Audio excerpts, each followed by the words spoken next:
उदयनराजे भोसले यांच्याबाबत सोशल मीडियावर आक्षेपार्ह आणि बदनामीकारक कमेंट केल्याप्रकरणी अखेर सातारा शहर पोलीस ठाण्यात गुन्हा दाखल करण्यात आलेला आहे। तांत्रिक बाबी आणि कायदेशीर प्रक्रिया तपासल्यानंतर सातारा पोलीस अधीक्षक निखिल पिंगळे यांच्या आदेशानुसार ही कारवाई करण्यात आल्याची माहिती समोर आलेली आहे। गुरुवारी मध्यरात्री उदयनराजे समर्थकांनी पोलीस ठाण्यात धाव घेत गुन्हा दाखल करण्याची मागणी केली होती। त्यानंतर पोलिसांनी संबंधित सोशल मीडिया कमेंटची दखल घेत कायदेशीर कारवाई सुरू केलेली आहे। दरम्यान उदयनराजेंविरोधात आक्षेपार्ह आणि बदनामीकारक कमेंट करणाऱ्या इतर व्यक्तीचीही सोशल मीडिया खात्यांच्या माध्यमातून माहिती घेतली जात असून पुढील 24 तासात संबंधितांवर कारवाई होण्याची शक्यता आहे। या प्रकरणात दोषी आढळणाऱ्यांना अटक करण्याची कारवाई देखील केली जाणार असल्याचे सांगण्यात येत आहे। त्यामुळे सोशल मीडियावर लोकप्रतिनिधींविरोधात आक्षेपार्ह मजकूर प्रसारित करण्यामध्ये आता खळबळ उडालेली आहे। दरम्यान या प्रकरणातील पुढील तपास पोलीस कारवाईकडे साताऱ्याचे लक्ष लागले आहे। माध्यमातून माहिती घेतली जात असल्याचं समजतंय। संबंधित व्यक्तीची ओळख पटल्यास त्यांच्यावरही कायदेशीर कारवाई होण्याची शक्यता आहे। या प्रकरणी दोषी आढळणाऱ्यांविरोधात कायद्यानुसार पुढील कारवाई तसेच आवश्यक असल्यास अटकेची कारवाई केली जाणार असल्याचं सांगितलं जात आहे।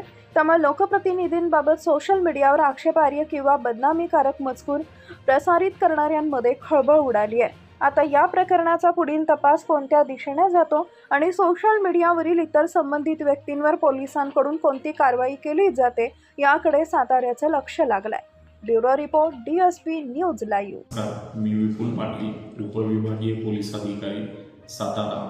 काल दिनांक 27/8/2026 रोजी सातारा जिल्ह्याचे खासदार माननीय छत्रपती उदयनराजे भोसले साहेब यांच्या फेसबुक पोस्टवरती काही अज्ञात इसमांनी आक्षेपार्ह पोस्ट केली होती।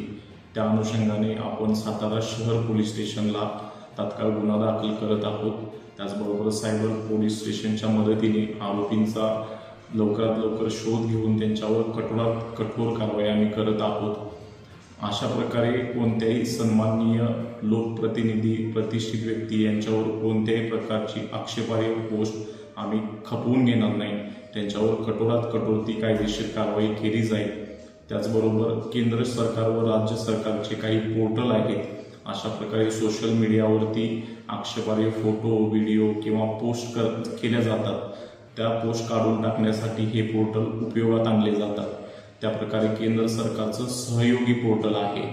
आम्ही त्यांच्याशी संपर्क करून त्यांना पत्रव्यवहार करून सदर पोस्टवरील आक्षेपार्ह पोस्ट आहे ती आम्ही काढून टाकत आहोत। त्यामुळे आम्ही पुन्हा आपल्याला सांगू इच्छितो, अशा प्रकारची कुठलीही आक्षेपार्ह जर पोस्ट केली तर त्याच्यावर आम्ही कठोरात कठोर ती कायदेशीर कारवाई करू। धन्यवाद।